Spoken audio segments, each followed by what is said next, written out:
मामला झारखंड का है। जिस तरीके से एक दलित बेटी को बिंदी लगाने के लिए स्कूल में जिस तरीके से उसके साथ शोषण हुआ और वो लड़की अपने माँ के साथ जाकर सारी प्रक्रिया बताती है, उसके बाद वो लड़की आत्महत्या कर लेती है। अब उनको उस लड़की को न्याय दिलाने के लिए देखिए किस तरीके से झारखंड से पैदल ये निकले हैं और दिल्ली जा रहे हैं। द्रौपदी मुर्मू भी एससी समुदाय से आती हैं और इनका ऐसा कुछ लगाव है, इनको लग रहा है कि राष्ट्रपति उनको न्याय दिलाएंगे। ये बताइए कि जिस तरीके से आप पैदल यात्रा झारखंड से करने के लिए दिल्ली तक निकले हैं, क्या कुछ प्रकरण है, कैसे क्या पूरी घटना के बारे में बताइए। ये मामला 10/7/2023 की है। एक छोटी बच्ची 16 साल की जो सेंट जेवियर्स स्कूल में पढ़ती थी, तेतुलमारी में है। वो बिंदी लगा के स्कूल जाती है और उससे पूरा मारा जाता है, पीटा जाता है असेंबली के सामने और उसे बोला जाता है कि तुमको पढ़ने का कोई हक नहीं है, तुम जाओ यहाँ से, अपना बैग उठाओ, तुम जाओ यहाँ से। वो घर जाती है, अपनी माँ को पूरी घटना बोलती है। उसकी माँ भी साथ जाती है स्कूल और उसकी माँ को भी पूरा प्रिंसिपल और मैडम द्वारा प्रताड़ित किया जाता है। बोला जाता है कि तुम जो काम करती हो बर्तन मांजने का, अपना बेटी को भी तुम वही सिखाओ, तुमको पढ़ने का कोई अधिकार नहीं है। तो ये मामला फिर थाने के तेतुलमारी थाना को मतलब दोनों जन जाते हैं थाना में और थाना वाला भी नहीं सुनता है। उसके बाद घर में जाती है और लड़की सुसाइड अटेम्प्ट कर लेती है। ये हम लोग 2023 में जी रहे हैं। क्या लगता है कि दलितों के ऊपर पुराने रीति रिवाज से इस समय वर्तमान सरकार कुछ कर रही है क्या?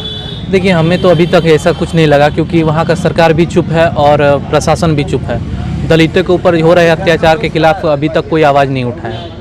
तो राज्य सरकार भी चुप है, जो कि अभी वर्तमान में हेमंत सोरेन जी हैं, और वहाँ का जिला प्रशासन भी चुप है। तो हेमंत सोरेन जिस तरीके से बहुत अच्छे मुख्यमंत्री में गिने जाते हैं झारखंड को लेकर, तो उनसे आप क्या अपेक्षा घट गई है कि जो आप दिल्ली के लिए रवाना हो चुके हैं? जी, मैं बता दूं, इससे पहले भी मैं जुलाई 27 तारीख को धनबाद से रांची गया था पैदल पद यात्रा के लिए। अभी और 1 तारीख को ज्ञापन सौंपा था हेमंत सोरेन जी को, लेकिन अभी तक 1 महीना हो चुका है, अभी तक उनकी तरफ से कोई कार्रवाई नहीं हुई।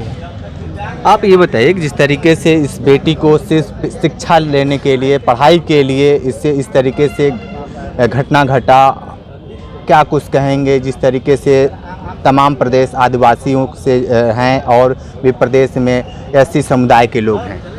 जी, मैं यही कहना चाहता हूं कि शिक्षा एक जो है महत्वपूर्ण चीज़ होती है और शिक्षा से यदि हमें बाध्य किया जाता है तो हम कोई भी कदम उठाने के लिए तत्पर हैं।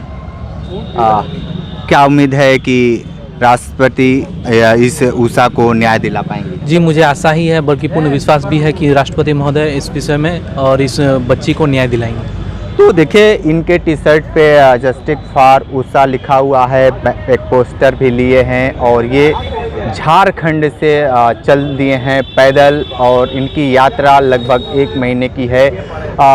ये बताइए कि क्या अनुमान है, कब तक आप दिल्ली पहुंच जाएंगे? जी, मैं 12 अक्टूबर को दिल्ली पहुंच जाऊंगा।